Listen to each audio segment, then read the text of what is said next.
ரொம்ப நாள் கழிச்சு நம்ம மீட் பண்றோம்.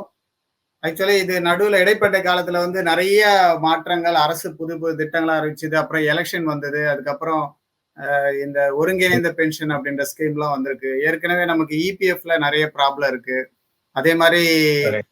நியூ பென்ஷன் ஸ்கீம்ல ப்ராப்ளம் இருக்கு. இப்போ வந்திருக்கக்கூடிய ஒருங்கிணைந்த பென்ஷன்லயும் ப்ராப்ளம் சொல்றாங்க. ஸோ இது ஆமாங்க. சம்பந்தமா இப்போ உங்களுடைய அமைப்பு சார்பா நீங்க வந்து என்ன விஷயம் சொல்ல வரீங்கன்றத கொஞ்சம் சொன்னீங்கன்னா நல்லாருக்கும். அதாவது இந்த பென்ஷன் திட்டங்கள்லயே பல்வேறு பென்ஷன் திட்டங்கள் இருக்குது. ஒரே நாடு, ஒரே இந்தியா, ஒரே மொழி எல்லாம் சொல்லிட்டு இருக்கோங்க.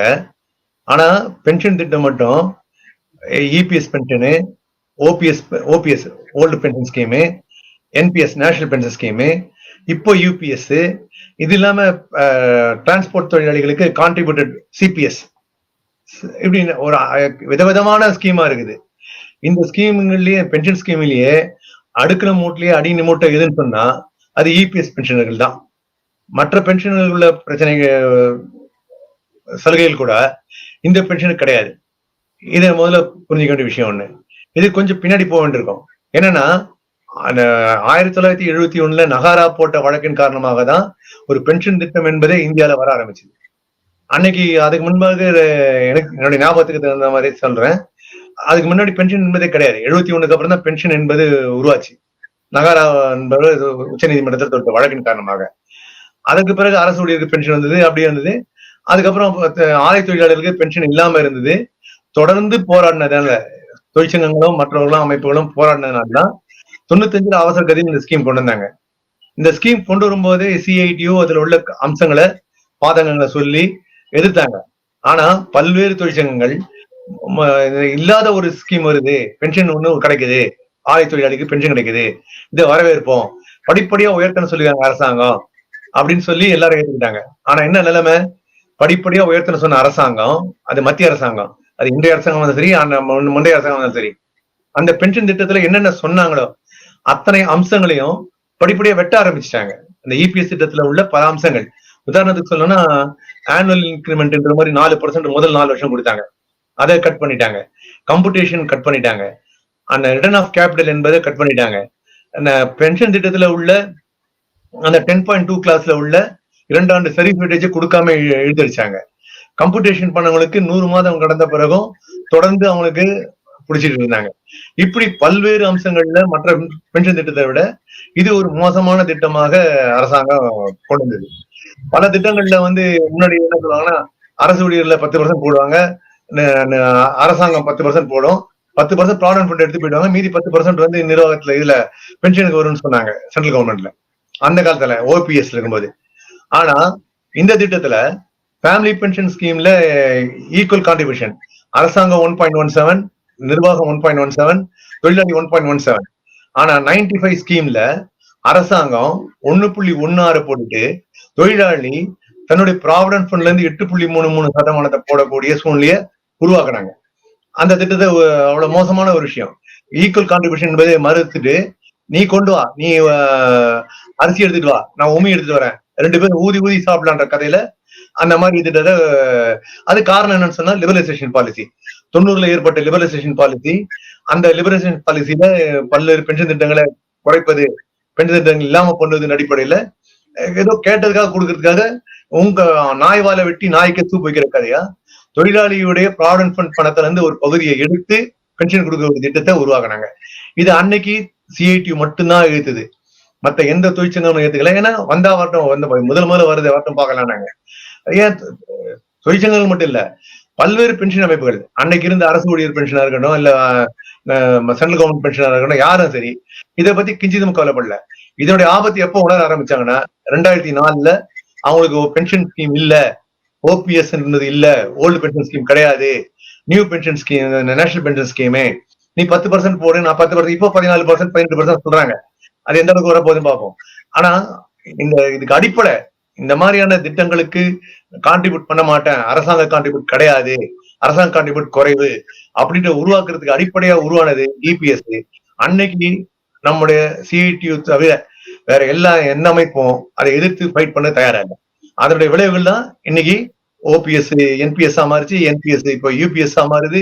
யூபிஎஸ்ல உள்ள பல அம்சங்களை பல தோழர்கள் பேசுறாங்க. அதுல உள்ள சிக்கல்கள் என்னன்னு தெரியும்.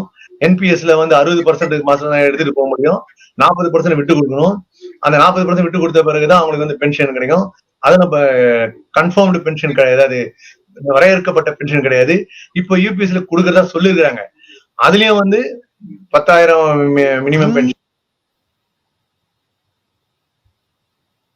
அப்படி இப்படின்னு சொல்றாங்களே தவிர, ஆனா இதுக்கெல்லாம் அடிப்படையான விஷயம் என்னன்னு சொன்னா, இந்த லிபரலைசேஷன் பாலிசியில பென்ஷன் என்பது கொடுக்கப்பட வேண்டியது இல்ல என்ற அரசாங்கங்கள் கருதுனதுனாலதான் ஒவ்வொன்னா அது இபிஎஸ்ல கை வச்சு ஓபிஎஸ்ல கை வச்சு இன்னைக்கு பல்வேறு திட்டங்கள். நடுவுல 2014 மோடி அவங்க சொன்னாங்க, அன்ஆர்கனைஸ்ட் செக்டார்ஸ்லாம் பென்ஷன் உருவாக்க போறேன், அவங்க 18 வயசுல இருந்து 60 வயசுல கொடுத்தாங்கன்னா 3,000 ரூபாய் கொடுத்துட போறேன்னு. அந்த ஸ்கீம் என்னாச்சு? அதனுடைய நிலைமை என்ன? இன்னைக்கு யாருக்கு அது கேள்வி கிடையாது. ஆனா என்ன சொல்றாரு இன்னைக்கு ரீசெண்டா போன வாரத்துல மத்திய அமைச்சர் இந்த பென்ஷன் ஸ்கீம்ல இபிஎஸ் ஸ்கீம்ல இவ்வளவு சேர்ந்திருக்காங்க, இவ்வளவு லட்சம் பெண்கள் சேர்ந்திருக்காங்க அப்படின்னு சொல்றாரு. ஆனா இவங்க எல்லாம் எப்ப பென்ஷன் கொடுக்க போற, எவ்வளவு பென்ஷன் கொடுக்க போற, அது எந்த ஒரு உத்தரவாதமும் கிடையாது. இதுதான் இன்னைக்கு உள்ள பென்ஷன் திட்டத்தை சேர்ந்திருக்காங்கன்னு சொல்றாங்களே தவிர அவங்களுக்கு அதனால என்ன சொல்லி சேர்க்கிறாங்களோ அது கொடுக்கறதுக்கான எந்த முயற்சியும் எடுக்கத்த மாதிரி தெரியலன்றீங்க. கிடையாது. அது அந்த மாதிரி கான்செப்ட் அவங்ககிட்ட இல்ல. சும்மா தேர்தலுக்காக ஒரு பாவலா அவ்வளவுதான் பண்றாங்க. இந்த அடிப்படையில இபிஎஸ் பென்ஷனை பத்தி பேசணும்னா நிறைய பேச முடியும், ஏற்கனவே பேசியிருக்கிறோம். இன்னைக்கு மினிமம் பென்ஷன் என்பது கடந்த காலத்துல இந்த இபிஎஃப் பென்ஷன்ல கோர்ட் தீர்ப்பு வந்த பிறகு அந்த டிஃபரன்ஸ் அமௌண்ட் கட்டின பிறகு ஹையர் பென்ஷன் சம்பந்தமா நிறைய பேர் அதுதான் அவளோட எதிர்பார்க்கறாங்க. அது எந்த பொசிஷன்ல இப்ப இருக்கு, எங்கேயாவது கொடுக்க ஆரம்பிச்சிருக்காங்களா, அதுதான் கேள்வியா இருக்கு. பென்ஷன்ல கூறு போடுற வேலையை 95 இருந்து ஆரம்பிச்சாங்க. 95 திட்டம் வரும்போது என்ன சொன்னாங்கன்னா, இந்த திட்டத்திற்கு மாற்றாக இதை விட நல்ல திட்டத்தை நிறுவனங்கள் உருவாக்கினா அந்த திட்டங்களுக்கு, அந்த பென்ஷன் திட்டத்துக்கு இந்த இபிஎஸ்ல இருந்து அவங்களுக்கு விலக்கு கொடுப்பேன் அப்படின்னு சொல்லிதான் பொதுத்துறை நிறுவனங்கள பெரிய நிறுவனங்கள் BHEL, NLC, Coal India, Steel India, Indian Oil உட்பட என்னன்னா இதை விட பெட்டர் ஸ்கீம்னா அவங்க கான்ட்ரிபியூட் பண்ணி வாங்கக்கூடிய ஸ்கீமை கொடுத்து இபிஎஸ்ல இருந்து வெளியில அமைச்சாங்க. அப்பவே பிரிச்சுட்டான். அப்பவே இபிஎஸ் பென்ஷனை 2 கூறா பிரிச்சுட்டாங்க. பெரிய நிறுவனங்கள் ஒரு பக்கம், சாதாரண நிறுவனங்கள் தொழிலாளிகள் ஒரு பக்கம். அதுக்கப்புறம் இப்போ குறைந்தபட்ச பென்ஷன் போராடி 1000 ரூபாய் பெற்ற பிறகு இப்ப என்ன பண்ண சொன்னா, கோர்ட்டு தீர்ப்பை வச்சு உயர் பென்ஷன் தரேன் அப்படின்னு ஒரு பிரிவை பிரிச்சான். அதுல என்னன்னு சொன்னா, உயர் பென்ஷன் யார் வாங்க முடியும்? கொஞ்சம் வசதி வாய்ப்பு உள்ளவங்க, அதிகாரி மட்டத்துல உள்ளவங்க, இல்ல ஒரு ஜிஎம் லெவல்ல உள்ளவங்க, ஒரு கொஞ்சம் உயர் ஸ்தானத்துல உள்ளவங்க, அவங்களால வந்து லட்சக்கணக்கான பணங்களை கட்டி வாங்க முடியுது. அதுவும் இன்னைக்கு பாத்தீங்கன்னா ஆர்டிஐல கேட்டிருந்தோம், அந்த தகவல சொல்லிடுறாங்க. ஆர்டிஐல என்னன்னு சொன்னா, மொத்தம் இந்தியால அந்த கோர்ட்டு தீர்ப்புக்கு பிறகு 2022 நவம்பர் மாசம் கொடுக்கப்பட்ட அந்த தீர்ப்புக்கு பிறகு 2014 பிறகு பணி ஓய்வு பெற்றவர்கள்ல 13,38,732 பேரு மனு கொடுத்துருக்காங்க. ஆனா செட்டில் பண்ணது எவ்வளவு பாத்தீங்கன்னா 8,399 பேர் தான். 89,000 பேர் வந்து பணம் கட்ட சொல்லி டிமாண்ட் லெட்டர் அமைச்சிருக்காங்களே தவிர இன்னும் அந்த 89,000 பேருக்கும் கொடுக்கல. அப்போ 13 லட்சம் பேர்ல கொடுக்கப்பட்டதுன்னு பாத்தீங்கன்னா மிஞ்சி போனா 97,000 13 லட்சம் பேர்ல வெறும் 97,000 பேருக்கு தான் இது வரைக்கும் டிமாண்ட் லெட்டர் கொடுத்தவங்க. 89,000 பேரு, 8,400 பேர் வந்து பென்ஷன் வாங்கிருக்காங்க. அப்போ இது எப்படின்னா, குறைந்தபட்ச பென்ஷனை போராடுறியா, இதுக்கு ஒரு ஜனங்க சேர்றாங்களா, பென்ஷனை பிரிக்கணும், பிரிப்பதற்கான ஒரு சூழ்ச்சி தான் இந்த உயர் பென்ஷன் என்பது அரசாங்கத்துல கொண்டு வந்தப்பட்ட விஷயமா கருதுறேன். ஏன்னா ஏற்கனவே இந்த ஸ்கீம்ல இருந்துச்சு, 11.3 கிளாஸ் பிரகாரம் கொடுக்கலான்றது 95ல இருந்தது. அன்னைக்கு அதை சொல்லல அரசாங்கம் அல்லது தொழிற்சங்கங்களும் சொல்லல. எந்த விதமான இன்னைக்கு கொடுக்குற விளம்பரங்கள் இன்னைக்கு சொல்றாங்க, எல்லாத்துக்கும் விளம்பரம் பண்றாங்க. 1000 ரூபாய் பென்ஷன் கொடுப்பதற்கு, மினிமம் பென்ஷன் கொடுப்பதற்கு மன்மோகன் சிங் அறிவிச்சாரு, மோடி அவங்க இம்ப்ளிமெண்ட் பண்ணாங்க. பண்ணும்போது 3,000 கோடி ரூபாய் அதுக்கு விளம்பர செலவு. என்ன, ஒரு 1000 ரூபாய் யாருக்கு கொடுத்தாங்க? அந்த 1000 ரூபாய் கூட 58 வயசு முடிச்சவங்களுக்கு தான். இன்றைக்கும் 58 வயசுக்கு கீழே பென்ஷன் வாங்குறவங்க 36,48,000 பேர் வந்து 1000 ரூபாய் கீழே வாங்குறாங்க, குறைவாக 500 ரூபாயும் 700 ரூபாயும் வாங்குறாங்க. ஆனா பேர் என்ன, பெத்த பேரு 1000 ரூபாய் மினிமம் பென்ஷன் கொடுத்துட்டேன் அப்படின்னு ஏமாத்துற வேலை. இப்படி ஒரு ஏமாத்து வேலையை தான் செஞ்சுட்டு இருக்காங்க இந்த அரசாங்கம். இந்த அரசாங்கன்றதுல முன்னைய இருந்த அரசாங்கம் சரி, இன்றைய அரசாங்கம் இருந்தாலும் சரி, பென்ஷனர்ஸ்ல அதுவும் குறிப்பிட்டு இந்த ஆலை தொழிலாளர்களை, ஆலை தொழில் 40 வருஷம் 30 வருஷம் 30 வருஷம் ஒர்க் பண்ணவங்கள இன்றைக்கு நிர்கதியா விட்டு இருக்கிறது தான் நிலைமை. இதுலதான் வந்து நம்ம பென்ஷனுக்காக போராடிட்டு இருக்கிறோம். இன்னைக்கு இபிஎஸ் இந்த என்பிஎஸ் குறுக்கீடு மன்னிக்கணும். அதாவது நிறைய பேர் பணம் கட்டுறதுக்கு ரெடின்னு சொல்லி பாண்ட் பேப்பர்லாம் எழுதி கொடுத்து சில கம்பெனிங்க எல்லாம் வந்து மேனேஜ்மெண்ட் சைட்லயும் கால்குலேஷன்லாம் போட்டு எவ்வளவு கட்டணும் எவ்வளவு கிடைக்கும்லாம் சொல்லி சப்மிட்டே பண்ணிட்டாங்க. ஆனா அந்த பொசிஷன்ல இருக்க அந்த நிறுவனங்களுடைய வேலை செய்யக்கூடிய தொழிலாளர்களுக்கு ஏதாவது கொடுக்க ஆரம்பிச்சிருக்காங்களா? கிடைக்குதா? 13 பேரு 2014 பிறகு பணி ஓய்வு பெற்றவர்கள் அப்ளை பண்ணிருக்காங்க. 13,38,000 சில பேர், 38,732 கிட்டத்தட்ட 13,40,000 பேர் அப்ளை பண்ணிருக்காங்க. அதுல எம்ப்ளாயரோட பெண்டிங் இருக்கு, எம்ப்ளாயர் கொடுக்கல அப்படின்னு சொல்லி ஒரு 1.25 லட்சம் பேர், 1,74,000 பேர் பெண்டிங்ல வச்சிருக்காங்க. ஒரு இபிஎஃப் ரிசீவ் பண்ணது பாத்தீங்கன்னா 11,64,000 ஃபார்ம்ஸ் தான் வந்திருக்கு. அதுல அவங்க செட்டில் பண்ணது பாத்தீங்கன்னா வெறும் 97,000. செட்டில் பண்ணது 8,400 தான். பணம் கட்ட சொல்லி லெட்டர் அனுப்பிச்சது, நீங்க இவ்வளவு பணம் கட்டலாம், இத்தனை லட்சம் கட்டலாம் அப்படின்னு அனுப்பிச்சது பாத்தீங்கன்னா 89,219 பேரு. உண்மையிலேயே வந்து கொடுக்கணும்னு என்ன இருந்தா கொடுக்கணும். கொடுக்கறதுக்கு என்ன சொல்றாங்கன்னா ஸ்டாஃப் இல்ல, போதுமான ஆள் இல்ல. ஏன் சாப்ட்வேர் என்பது இன்னைக்கு டிஜிட்டல் இந்தியா, அது இந்தியா, இந்த இந்தியான்னு சொல்றாங்க. இந்த கணக்கு போடுவதற்கு ஒரு சாப்ட்வேரை உருவாக்க முடியாதா? இல்ல அந்த அளவுக்கு நாலேஜ் இல்லாம இருக்காங்களா இந்த நாட்டுல? இல்ல அந்த பிபிஎஃப்ல இருக்கவங்க அதிகாரிகளுக்கு எல்லாம் அந்த அளவுக்கு யோசிக்கிறியா? ஏன் சாப்ட்வேர் உருவாக்க முடியல? அந்த சாப்ட்வேர் உருவாக்கினா 10 பேர் செய்யற வேலையை சாப்ட்வேர்ல ஒரு இந்த 11 லட்சம் பேருக்கு என்னைக்கு செட்டில் பண்ணிருக்க முடியும்? செட்டில் பண்ண கூடாது. இது ஒரு பாவலா காமிக்கணும் செட்டில் பண்ற மாதிரி. ஏன்னா கோர்ட்டு தீர்ப்பு சொல்லிடுச்சு 2022 நவம்பர் மாசம் கொடுத்த தேர்வுல 14க்கு பிறகு நீ ஆப்ஷன் கொடுன்னு சொன்னதுனால கண்டம் ஆஃப் கோர்ட் ஆயிடக்கூடாதுன்றதுக்காக நானும் கொடுக்குறேன்ற பேர்ல ஒரு 8,000 பேருக்கு கொடுத்துட்டு மீதி பேரை பெண்டிங்ல வச்சிருக்காங்க. கேட்டா ஸ்டாஃப் இல்ல, நீங்க கொடுக்குற தகவல் சரியில்லை, உங்க நிறுவனம் கொடுத்த தகவல் சரியில்லை. உதாரணத்துக்கு சொல்றாங்க, இங்கிலீஷ்ல இருக்கிற ஒரு கம்பெனி இன்னைக்கு ஜின்னு சொல்லுவாங்க பல்லாவரத்துல. அந்த கம்பெனிக்கு அப்ளை பண்ணவருக்கு என்ன மறுக்கிறாங்கன்னு சொன்னா, அந்த கம்பெனி டிஃபால்ட்ரான். Commissioner RF regional product commissioner Tambaram சொல்றாரு நாங்க போய் பேசும்போது, அந்த இங்கிலீஷ்ல இருக்கல, அதாவது ஜின்ற கம்பெனி டிஃபால்டர். என்ன சார் டிஃபால்டர், நாங்க ஒழுங்கா கட்டியிருக்கிறோம் அப்படின்னு கேட்டா, இல்ல அந்த ஜி கம்பெனில உள்ள கான்ட்ராக்டரு அந்த கான்ட்ராக்ட் தொழிலாளிக்கு பணம் கட்டல, அதனால டிஃபால்டர். அந்த டிஃபால்டர்னால இங்கிலீஷ்ல தொழிலாளி பணம் கட்ட தயாரா இருக்கான் பாருங்க, அவனுக்கு பென்ஷன் கொடுக்க மாட்டேங்கிறான். நீ டிஃபால்ட்னா அவன் நடவடிக்கை வேண்டிய என்போர்ஸ்மெண்ட் ஆபீசர் இருக்கிறான். என்போர்ஸ்மெண்ட் ஆபீசர் பூந்து அந்த நிறுவனத்து நடவடிக்கை எடுக்கணும். அதை விட்டுட்டு எந்த பாவமும் செய்யாத தொழிலாளிக்கு பணம் கட்ட தயாரா இருக்க தொழிலாளிக்கு அந்த கான்ட்ராக்ட் டிஃபால்டர் அதனால கிடையாதுன்றான். பப்ளிக் செக்டாருங்கள்ல பிஹெச்எல் அல்லது மற்ற நிறுவனங்கள், அசோக் லைலண்ட், இந்த மாதிரி இடத்துல என்ன சொல்றாங்கன்னா, உங்க ட்ரஸ்ட்ல அதாவது இந்த எல்லாம் ட்ரஸ்ட் இருந்திருக்காங்க, எக்ஸப்டட் நிறுவனங்கள்ல ட்ரஸ்ட்னு ஒண்ணு வச்சிருந்தாங்க.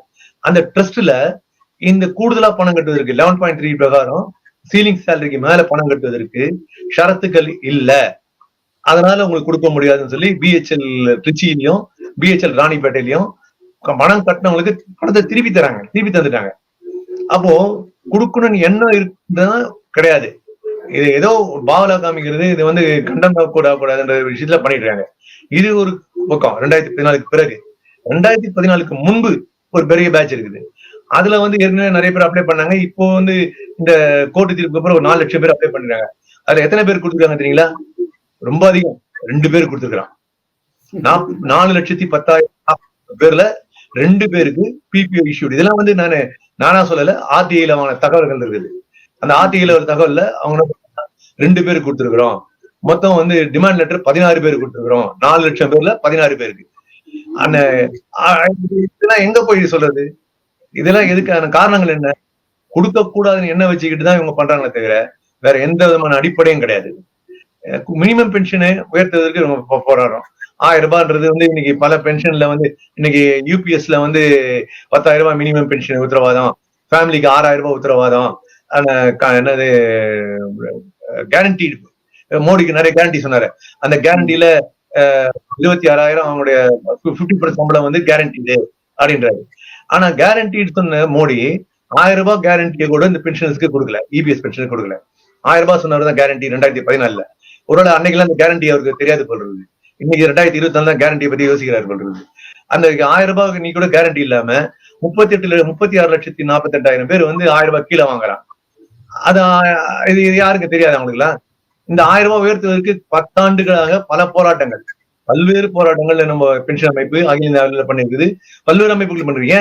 போன வாரத்துல பிஎம்எஸ் சங்கம் உட்பட இந்த பென்ஷன் உயர்வுக்காக போராடுது. பாரதிய மசூர் சங்கம், பிஜேபி சங்கம், அந்த சங்கம் உட்பட போராடுது. எதையுமே கொடுக்க மாட்டேன். 52 எம்பிங்க மேல தமிழ் பார்லிமெண்ட்ல பேசியிருக்கிறாங்க. பல போராட்டங்கள் நடந்துச்சு. பல்வேறு கமிட்டிகள், அரசாங்கம் அமைக்கப்பட்ட பல்வேறு கமிட்டிகள் அந்த மினிமம் பென்ஷன் உயர்த்தணும்னு சொல்லியாச்சு. ஆனா எதையும் பண்ண மாட்டாங்க. கடந்த ஆகஸ்ட் மாசம் 6ஆம் தேதி நாங்க டெல்லியில ஒரு 3 நாள் தர்ணா நடத்தினோம். பல்வேறு எம்பிகள் வந்து கலந்துக்கிட்டாங்க. அதுல நம்ம தமிழகத்துல இருந்து எல்பிஎஃப் பொதுச் செயலாளர் இருக்கக்கூடிய சண்முகம் சார் அவங்க கிரிராஜன் எம்பி மூலமா மினிஸ்டர்கிட்ட ஒரு அப்பாயின்மெண்ட் வாங்கி கொடுத்தாரு. மினிஸ்டர் நான் இப்பதான் புதுசா வந்திருக்கேன், மாண்டு சிங் மாலிவான்னு ஒரு பேரு, குஜராத்துக்கார். அவர் நான் இப்பதான் புதுசா வந்திருக்கிறேன். புதுசா வந்து இதுக்கு முன்ன ஒருத்தர் ஃபைல்லாம் படிக்க மாட்டாங்களா? புதுசா வந்திருக்கேன்னு சொல்றாரு. 1 மாசம் டைம் கொடுங்கன்னாரு. இப்போ 1 மாசம் முடிஞ்சு போய் 2 மாசம் ஆக போகுது. இன்னும் அது மூவ் ஆகல. அதிகாரிங்க அங்க தொடர்ந்து இருப்பாங்கல்ல, அவங்களுக்கு தெரியும் இல்ல, அவங்க சொல்ல வேண்டியது தானே, அவ்வளவுதானே. ஏன்னா ஒரு மினிஸ்டர் வந்து அவர் கத்துக்கிட்டு வரணும்ன்றதுக்காக எவ்வளவு வருஷ கணக்குல வெயிட் பண்ணுவாங்களா தொழிலாளிங்க? பொதுவா என்ன சொல்லுவாங்கன்னா, நீங்க பொதுவா பென்ஷன் மத்தியில ஒரு என்ன இருக்குதுன்னா, இவங்க எல்லாம் பார்த்து பிரயோஜனம் இல்லைங்க, அம்மையாரை பார்க்கணும், நிதியமைச்சரை பார்த்துட்டு எல்லாம் முடிஞ்சிடும். நாங்க அதுவும் முயற்சி பண்ணோம். இது சமீபத்துல போன 10 நாளைக்கு முன்னாடி காஞ்சிபுரத்துக்கு அந்த அம்மா வந்து ஒரு நிதியமைச்சர் நிர்மலா சீதாராமன் அவர்கள் ஒரு காலேஜ் ஓபன் பண்றதுக்கு வந்தாங்க. அவங்கள போய் சந்திச்சு பேசணும். ஆனா ஒரு நல்ல விஷயம் என்னன்னா, அதுல நாங்க பார்த்த வரைக்கும் இது வரைக்கும் அந்த அம்மா வந்து நான் பலமுறை சந்திக்க முயற்சி எடுத்துக்கிறோம், எந்த வாட்டியும் பேசுறது கூட கிடையாது. இந்த முறை ஒரு 5 நிமிஷம் நேரம் டைம் கொடுத்து என்ன கோரிக்கைன்றது ஒரு கோரிக்கைலாம் அவங்களுக்கு தெரியும், இருந்தாலும் ஒரு நேம் சேக்குக்காவது ஒரு 5 நிமிஷம் அந்த கோரிக்கையை கேட்டுக்கிட்டாங்க. கேட்டுட்டு நான் பாக்குறேன், அது நெகட்டிவும் சொல்லல, பாசிட்டிவும் சொல்லல, பாக்குறேன்றது சொல்லிடுறாங்க. அந்த அளவுதான் இருக்கு. அப்போ இதெல்லாம் நிர்மலா சீதாராமன் அம்மையாருக்கு தெரியாதா? இல்ல மோடி ஐயாவுக்கு தெரியாதா? இல்ல இப்ப வந்து புது மந்திரிக்கு தெரியாதா? இல்ல மற்ற அமைச்சர்கள் யாருக்கு தெரியாதா? ஹேமா மாலினி மேடம் உட்பட பேசியிருக்கிறாங்க. ஆனா இதெல்லாம் வந்து கணக்குல எடுத்துக்காம மினிமம் பென்ஷனை பத்தி கவலைப்படாம இருக்கக்கூடிய அரசாங்கமாக இன்னைக்கு இருக்குது. இது நடுவில் தான் நம்ம ஆளுங்க யூபிஎஸ் வந்தோடனையும் பென்ஷன் இபிஎஸ் பென்ஷன் மத்தியில ஒரு குழப்பம் வந்துருச்சு. இந்த பென்ஷன் நமக்கும் பொருந்துமா? யூபிஎஸ்ல கேரண்டின்னு சொல்லிருக்காரு, 50% சம்பளம் சொல்லியிருக்காரு, அது நமக்கும் பொருந்துமா அப்படின்னு பல்வேறு கேள்விகள் பல தரப்புல இருந்து வராங்க. அது விளக்கணும் சொல்ல வேண்டியதாச்சு. அது வந்து ஓபி ஓல்டு பென்ஷன் ஸ்கீம் இல்லாம பண்ண நேஷனல் பென்ஷன் ஸ்கீம் கொண்டு வந்தாங்க. அதுல இருந்து குறைபாடுகளை வச்சு அந்த தொழிலாளர்கள் போராடினது காரணமாக வேற வழி இல்லாம இன்னைக்கு ஒரு எலெக்ஷன்ல ஏற்பட்ட பிரச்சனைகள்லாம், எலெக்ஷன் ஏற்பட்ட சரிவுகள், இந்த சரிவுகள்லாம் கணக்கில் வச்சுக்கிட்டு ஒரு யூபிஎஸ் திட்டம் என்பதை கொண்டு வந்தாங்க. ஆனா அதுவும் முழுமையான திட்டம் அல்ல. அதுலயும் 1008 கோளாறுகள் இருக்கு. அது நம்ம அந்த தோழர்களை கேட்டா இன்னும் நல்ல விளக்கமா சொல்லுவாங்க. எனக்கு ஓரளவுக்கு அந்த விஷயம் தெரியும். அந்த விஷயங்கள்ல வந்து அவங்க சொல்லக்கூடிய அந்த கேரண்டி எல்லாம் உண்மையிலே நடக்குமா, இல்ல இது 2025 ஜனவரி மாசம் தான் இம்ப்ளிமெண்ட் ஆக போகுது. இம்ப்ளிமெண்ட் ஆகும்போது இதுல என்ன கோளாறுகள் இருக்குது, எப்படி 1995 ஸ்கீமை கொண்டு வரும்போது ஆஹா ஓஹோன்னு சொல்லி கொண்டு வந்துட்டு இன்னைக்கு அதை வந்து வெட்டி வெட்டி வெட்டி சுருக்கிருக்காங்களோ, அந்த மாதிரி இந்த யூபிஎஸ் என்ன பண்ணுவாங்கன்றத கேள்விக்குறியா இருக்குது. அப்போ அந்த தொழிலாளிகளும் இதை பத்தி யோசிக்கணும். நம்ம சிஐடியுடைய மாநில தலைவர்களுடைய சவுந்தரராஜன் சொல்லுவாங்க அடிக்கடி, காக்கை நோக்கரியும் கொக்கு டப்பரியும். இந்த பென்ஷன் ஸ்கீம் 95ல ஆரம்பிக்கப்பட்ட இந்த பென்ஷன் ஸ்கீம்ல உள்ள கோளாறுகளை அன்றைக்கே உள்ள தொழிற்சங்கங்களும் அன்றைக்கு இருந்த பென்ஷனர்களும் யோசிச்சிருந்தாங்கன்னா இந்த நிலைமைகளுக்கு வந்திருக்காது. அன்றைக்கு ஒன்றுபட்டு போராட ஆரம்பிச்சோன்னு இன்றைக்கும் சரி, பென்ஷன் அமைப்புகள்ல இந்த இபிஎஸ் பென்ஷன் என்பது ஏதோ சொன்ன மாதிரி அடிக்கணும் மூட்டல அடிமூட்ட மாதிரிதான் இருக்குதே தவிர இதனுடைய பிரச்சனைகளை யாரும் எடுத்து பேசுறதுக்கான நிலைமை இல்லை. பல்வேறு பிரச்சனைகள் இருக்குது. அவங்களோட சொந்த பிரச்சனைகளை பார்க்க வேண்டியிருக்கு. அதாவது சொந்த பிரச்சனை அவங்க பென்ஷன் பிரச்சனைகளை பார்க்க வேண்டியிருக்கு. அதை போராடுறதுக்கே சரியா இருக்குது அவங்க நேரம். அப்போ இது யூனிஃபைடு. இன்னைக்கு ஓய்வூதியம் என்பது மறுக்கப்பட முடியாத ஒரு சம்பளம். அது வந்து பல சுப்ரீம் கோர்ட் தீர்ப்பு இருக்கு. கான்ஸ்டிடியூஷன் பிரகாரம் கொடுக்க வேண்டிய ஓய்வூதியம், அது கான்ஸ்டிடியூஷன்ல சொல்லப்பட்டிருக்க விஷயம். மீறி இன்னைக்கு அரசாங்கம் நடந்துட்டு இருக்குதுன்னா அப்ப இது போராட வேண்டியது வெறும் இபிஎஸ் பென்ஷன் இல்ல, இல்ல அரசு ஊழியர் பென்ஷன் இல்ல, இல்ல டிரான்ஸ்போர்ட் பென்ஷன்ஸ் இல்ல, ரயில்வே பென்ஷன்ஸ் இல்ல, அனைத்து பென்ஷனும் ஒன்றிணைந்து போராடினா மட்டும்தான் இதுக்கு தீர்வு கிடைக்கும். இந்த பென்ஷன்ஸ் மட்டும் போராட முடியாது. இன்னைக்கு ப்ராவிடன்ட் ஃபண்டே அழிக்கக்கூடிய நிலைமை. ப்ராவிடன்ட் ஃபண்டை இன்னைக்கு வந்து எல்லாம் நிர்மூலம் பண்ணிட்டு இருக்காங்க அரசாங்கம். அதுல இருக்கிற பணத்தை கொண்டு போய் ஷேர் மார்க்கெட்ல முதலீடு பண்றது. என்பிஎஸ்ல என்ன நிலைமை? என்பிஎஸ்ல பென்ஷன் எவ்வளவு கிடைக்கும்னா ஷேர் மார்க்கெட்ல முதலீடு பண்ணுவேன், அது ஏறினா கிடைக்கும், இறங்கினா குறையும். அதே நிலைமை தான் இப்போ இபிஎஸ்லயும் என்ன பண்றாங்கன்னா 15% கொண்டு போறாங்க. இப்போ கிட்டத்தட்ட ஒரு 5000 கோடி ரூபாய்க்கு மேல அதுல ஷேர் மார்க்கெட்ல முதலீடு பண்ணிருக்காங்க. அந்த ஷேர் மார்க்கெட்ல வர முதலீடு வச்சு இப்படி வரப்போகுதுன்னு சொல்ல முடியாது. இப்போ இபிஎஸ் சரி, அது என்பிஎஸ் சரி, இபிஎஸ் பென்ஷன் இருந்தாலும் சரி, ஷேர் மார்க்கெட்ல முதலீடு பண்ணுவது என்பது சூதாட்டம் தான். சூதாட்டத்தின் மூலமாக பென்ஷன் வாழ்க்கையில விளையாடுறாங்க தவிர வேற ஒண்ணும் இல்லைன்றதான் எங்களுக்கு கருத்து. தேங்க்யூ தோழர். எல்லாரும் சொன்னதுக்கு ரொம்ப தேங்க்ஸ். உண்மையிலேயே வருத்தமான விஷயம். அதாவது நான் சொன்னேன் இல்லைங்களா, பென்ஷன்ஸ் மட்டும் போராடணுன்றது இல்லை. இன்னைக்கு போன வாரம் எங்க பேசும்போது எல்எம்டி தோழர்கள் வந்தாங்க, ஹட்கோ. அவங்க வந்து யங்ஸ்டர்ஸ் தான். அவங்க சொல்றாங்க, அவங்களுக்கு பணம் கட்ட சொன்னா அந்த தொழிலாளி, சர்வீஸ்ல இருக்க தொழிலாளி எவ்வளவு பணம் கட்டணும் அந்த உயர் பென்ஷன் பெறுவதற்கு? இன்னைக்கு 4 லட்சம் கட்டணுமா?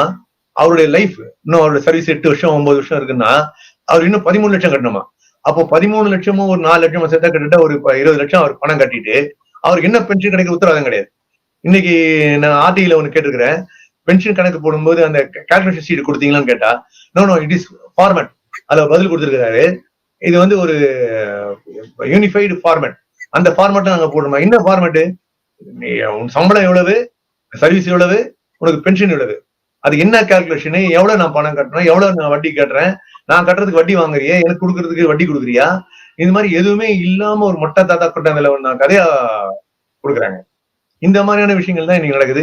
அப்ப அந்த பென்ஷன் அந்த தொழிலாளி என்ன யோசிக்கிறாங்கன்னா, நான் ஏன் இந்த பென்ஷனுக்கு பணம் கட்டணும்? 20 லட்சத்தை நான் கொண்டு போய் டெபாசிட் பண்ணா என் கார்பஸ் ஃபண்டும் என்கிட்ட இருக்கும், எனக்கு வேண்டிய வட்டியும் அந்த இதை விட கூடுதலா கிடைக்கும் அப்படின்னு யோசிக்கிற நிலைமை இருக்குது.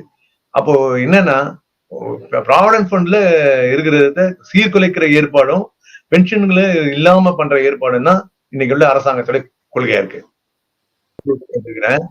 அதை ஒட்டி அக்டோபர் மாசம் இறுதியில பிஎஃப் ஆபீஸ் முன்னாடி இந்த உயர் பென்ஷன் சம்பந்தமா மட்டுமே, குறைந்தபட்ச பென்ஷன் தான் அரசாங்கத்துக்கு கொள்கை, ஆனா உயர் பென்ஷன் என்பது இந்த நிர்வாகத்திட்ட இருக்கக்கூடிய ஆர்பிஎஃப்சி இந்த இவங்க பண்ற கோளாறுங்க. இதை கண்டிச்சு மறியல் போராட்டமாக நடத்தப்படும். ஒரு 22 தேதி, அக்டோபர் 22 தேதியில நடத்தலான ஒரு பிளான் இருக்குது. அப்ப ப்ராவிடன்ட் ஃபண்ட் ஆபீஸ் ராயப்பேட்டை, தமிழ்நாட்டுக்கு ஹெட் அவர் தான், additional provident fund central provident commissioner. ஏன்னா ஒவ்வொரு ப்ராவிடன்ட் கமிஷன் போய் கேட்டாலும் இதை சொல்றேன் அதை சொல்றேன் ஏமாத்தின்னு இருக்கான். அப்ப நீ தான் ஹெட், உன் ஆபீஸ் முன்னாடி நாங்க மறியல் பண்ணுவோம்னு சொல்லி முடிவு எடுத்திருக்கிறோம். அது வர 6ஆம் தேதி நடக்கக்கூடிய இதுல மாநில குழுல அதை உத்தரவாதமாக்கி எல்லா அமைப்பும் இணைஞ்சு அதை போராட போறோம், மறியலா நடத்த போறோம். உங்க போராட்டம் வெற்றியட வாழ்த்துக்கள். தேங்க்யூ. நன்றி தரேன்.